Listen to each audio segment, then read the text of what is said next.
very warm welcome to Dronacharya IAS and let us start with today's newspaper based current affair question.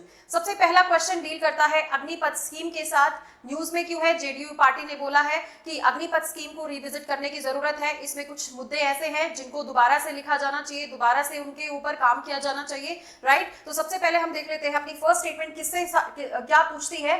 तो अग्निवीर्स कौन होंगे? जो भी जवान भर्ती किए जाएंगे अंडर द अग्निपथ स्कीम उनको अग्निवीर बोला जाएगा। तो अग्निवीर्स को non contributory life insurance cover दिया जाएगा that will be amounting to 48 lakh rupees for the duration of their engagement period in the Indian armed forces. क्या बोला जा रहा है कि जो भी अग्निवीर्स अग्निपथ स्कीम के अंडर आते हैं उनको एक लाइफ इंश्योरेंस प्रोवाइड किया जाएगा जो कि नॉन कॉन्ट्रीब्यूटरी होगा। नॉन कॉन्ट्रीब्यूटरी मतलब कि जितने भी पैसे होंगे, जितना भी ये 48 लाख अमाउंट है, ये सारा सरकार देगी। आपके अग्निवीर्स को कोई इसमें कंट्रीब्यूशन नहीं करना है। दूसरा क्या पॉइंट इसमें बोला गया है कि ये सिर्फ 4 साल तक का है। Insurance is amounting to the 4 years. कैसे कि यहाँ पे जो 4 साल उनकी सर्विस का टाइम होगा, सिर्फ उस टाइम तक ही वैलिड होगा कि अगर बाय चांस सर्विस के ड्यूरिंग उनकी डेथ हो जाती है तो ये लाइफ इंश्योरेंस के अकॉर्डिंग ये उनको अमाउंट दी जाएगी, उनकी फैमिली को दी जाएगी, राइट। तो that is why this statement is correct. दोनों ही चीजें इसमें सही है। Next is Sevanidhi package. Sevanidhi package क्या है कि कुछ amount 30% of the salary will be deducted and similar contribution will be made from the government. अगर मान लो यहाँ पे उनकी सैलरी से 9,000 रुपए काटे जा रहे हैं फर्स्ट ईयर में, तो इतने ही अमाउंट 9,000 रुपए सरकार भी जमा करेगी और ऐसे ही 4 साल तक ये पैसे जमा होंगे और जब वो सर्विस से रिटायर होंगे, जब वो सर्विस उनकी खत्म होगी तो उनको वो पैकेज दिया जाएगा। तो सेवानिधि पैकेज में बात की क्या की गई है, It will be given to the अग्निवीर्स at the end of the service which will be tax free। मतलब क्या है कि इसमें इनकम टैक्स नहीं लगेगा। तो क्या ये बात सही है? यस, इसमें कोई भी इनकम टैक्स नहीं लगेगा। तो this statement is true, tax free रहेगा। Next is they shall be entitled to gratuity and not to the pensionary benefits. बोला गया है कि ग्रेच्युटी तो मिलेगी लेकिन पेंशनरी बेनिफिट्स नहीं मिलेंगे। तो दिस स्टेटमेंट इज रॉन्ग। ना ही ग्रेच्युटी मिलेगी ना ही पेंशनरी बेनिफिट्स मिलेंगे। ग्रेच्युटी होती है कि जब भी कोई सर्विस में है, आप किसी कंपनी में है या फिर गवर्नमेंट सर्विस में है, अगर मिनिमम आपने 5 साल कहीं पे काम किया है तो at the end of your service some amount is given to you. But यहाँ पे क्या समझदारी की बात क्या करी गई है इन्होंने कि 4 साल ही ड्यूरेशन रखी है, तो इसीलिए ग्रेच्युटी के लिए एप्लीकेबल होंगे ही नहीं, राइट। तो दैट इज वाई यहाँ पे they shall not be entitled to gratuity and not also to the pensionary benefits. कुछ नहीं मिलेगा। इसके बाद वाली स्टेटमेंट कहती है up to 35% of each specific batch of Agniveers will be enrolled in the permanent services regular cadre of the armed forces। तो यहाँ पे बोला गया है कि जितने भी अग्निवीर्स हैं किसी आर्म फोर्सेस में, किसी आपकी टुकड़ी में जवान हैं, अग्निवीर्स हैं, उनमें से 35% जवानों को सेलेक्ट किया जाएगा अगर वो अप्लाई करते हैं तो, ठीक है। तो उनको सेलेक्ट 35%, अगर मान लो 100 हैं तो 35 अग्निवीर्स को सेलेक्ट किया जाएगा फॉर द रेगुलर सर्विस। जो आर्म जो फौज में भर्ती होती है, रेगुलर आपकी जो लाइफ टाइम के लिए मतलब एक रिटायरमेंट एज तक की जो भर्ती होती है उस तक के लिए उनको एम्प्लॉय कर लिया जाएगा, उनको सिलेक्ट कर लिया जाएगा। तो क्या ये बात सही है? No, this is wrong. यहाँ पे आपका आ जाएगा 25%। तो only 25% of the Agniveers will be selected. और वो भी किस पे डिपेंड करेगा? फर्स्ट थिंग उनकी परफॉर्मेंस पे बेस से होगा और दूसरा क्या होगा, एक्सक्लूसिव ज्यूरिसडिक्शन रहेगा आर्म्ड फोर्सेस का कि उनको जरूरत भी है या नहीं है, उनको एम्प्लॉय करना है, उनको रेगुलर कैडर में लेना है या नहीं है, राइट। तो this statement is also wrong. 2 statements are correct, 2 statements are wrong. पूछा क्या गया है? How many of the above given statements are incorrect? अगर इसमें correct होता तो भी आंसर यही होता। Answer is 2 only. Clear? Moving on to the next question.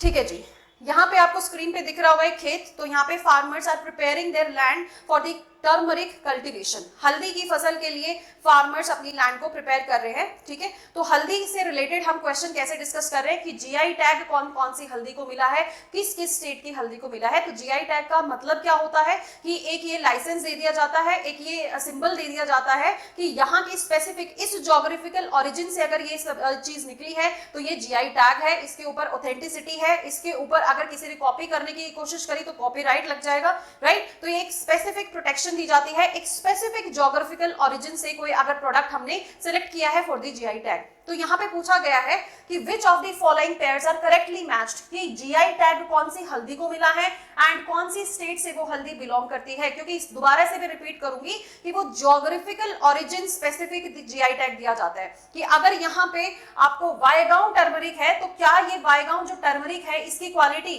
क्या ये तमिलनाडु से इसको ओरिजिन किया गया है, ये तमिलनाडु की हल्दी को जीआई टैग मिला है वायगांव जो टर्मरिक है, तो this statement is wrong. Next is Lakadong turmeric that is from Meghalaya, this is true.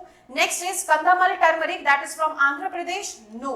And next is Erode turmeric that is from Maharashtra, no. सबसे पहले तो देख लेते हैं ये आपस में इंटरचेंज्ड हैं, यहां पे आ जाएगा Erode is in Tamil Nadu and Waygaon Maharashtra.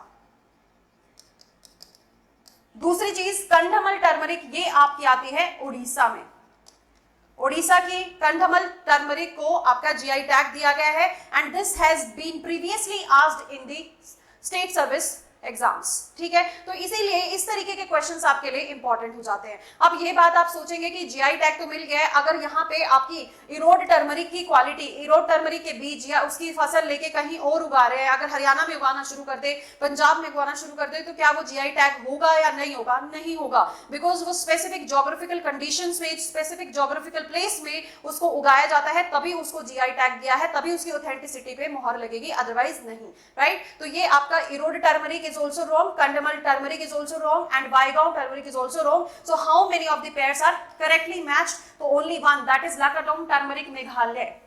So answer will be only one. Next question is regarding the Trade Economic Partnership Agreement TIPA with European Free Trade Association EFTA.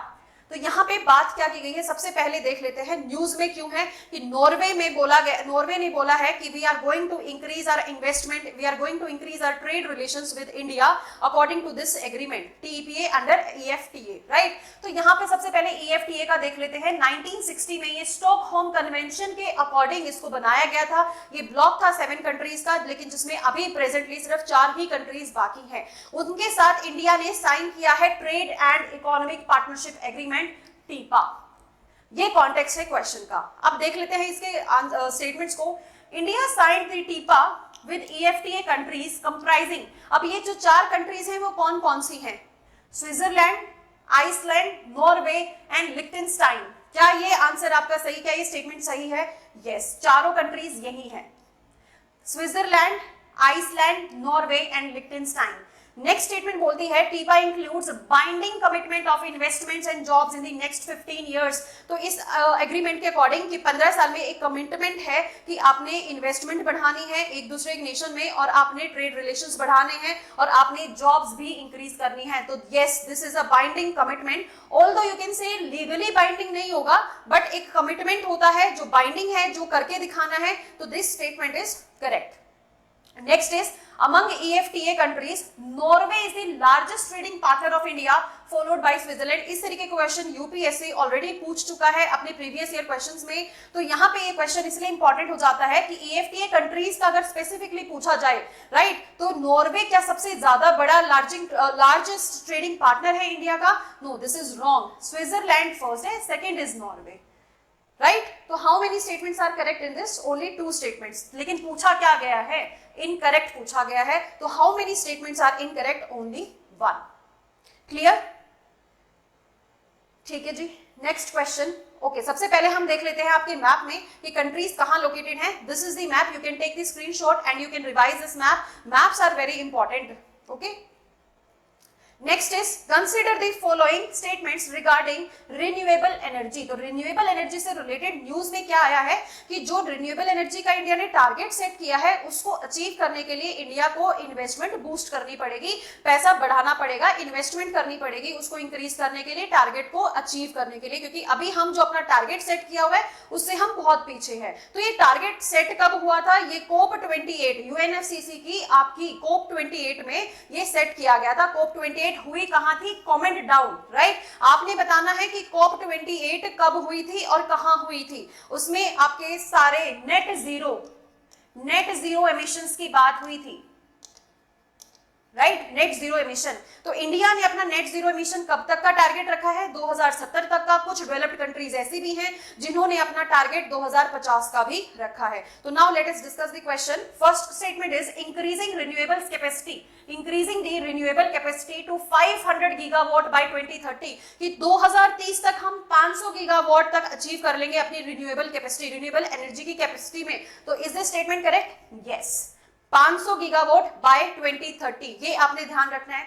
Next is meeting 40% of energy requirement from the renewables. मतलब क्या है कि जितना भी आपको energy consume करना है, energy produce करना है, एनर्जी रिक्वायरमेंट है इंडिया की, उसमें से 40% जो सोर्स है बनाने का, that should come from the renewable sources. अब आप बोलेंगे कि इसका मतलब क्या है, कि जैसे आपके फॉसिल फ्यूल्स हैं, ठीक है, वो नॉन रिन्यूएबल में आएंगे, ठीक है, तो वहां से अगर आप एनर्जी जनरेट कर रहे हो, जस्ट लाइक कोल से जनरेट कर रहे हो, तो वो जो कोल थर्मल पावर प्लांट्स हैं, वहां से अगर आपकी इलेक्ट्रिसिटी बन रही है, एनर्जी बन रही है, तो वो that will not be considered into this part, 40% भी नहीं कंसिडर करेंगे। तो अगर कोई solar energy, wind energy, geothermal energy, ये जो भी रिन्यूएबल सोर्सेज ऑफ एनर्जी हैं, इनमें से अगर इनको यूज करके अगर आपका इलेक्ट्रिसिटी प्रोडक्शन हो रहा है, एनर्जी प्रोडक्शन हो रहा है, तो वहां पे आपको 40% मीट करना है टारगेट। तो दिस स्टेटमेंट इज रॉन्ग। ये आपका कब था? 2015 पेरिस में जब आपकी COP15 हुई थी, तब आपने 2015 का ये आपने सेट किया था टारगेट, लेकिन अब कितना है? 50%. Now India has set that 50% of our energy requirements will be from the renewable energy sources. So how many of these statements are correct? Only one. First statement is correct, second is wrong. Right?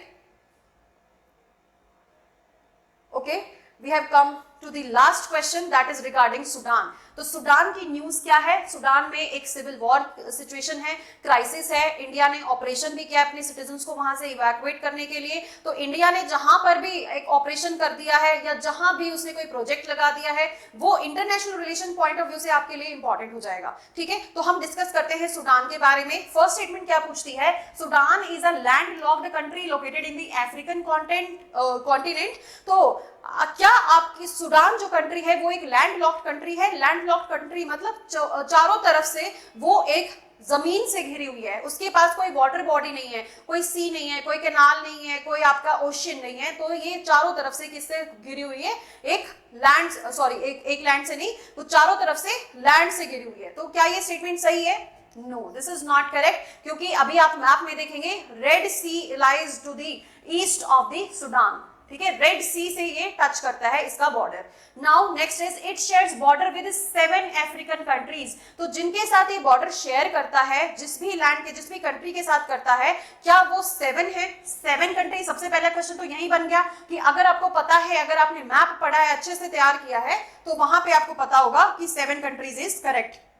Sudan 7 countries से घिरा हुआ है, 7 countries के साथ border share करता है African continent में। चलिए जी, इसमें दूसरा क्या दिया गया है? कुछ एग्जांपल्स दिए गए हैं आपके, कौन कौन सी कंट्रीज हो सकती हैं? Uganda, Libya, Chad, Eritrea. तो अगर आपको सातों की सातों कंट्री याद है तभी आप इस क्वेश्चन को अटेम्प्ट कर पाएंगे, अदरवाइज नहीं, क्योंकि यहाँ पे युगांडा इज रॉन्ग। तो ये आपकी पूरी स्टेटमेंट ही गलत बता दी गई है।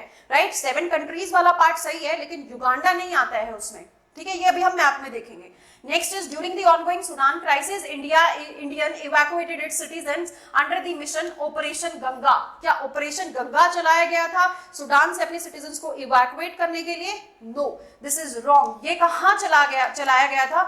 यूक्रेन से अपनी सिटीजंस को इवैक्यूएट करने के लिए ऑपरेशन गंगा। और आपका अब यहाँ पे देखेंगे कि सूडान से कौन सा ऑपरेशन चलाया गया था? This is wrong, operation Kaveri.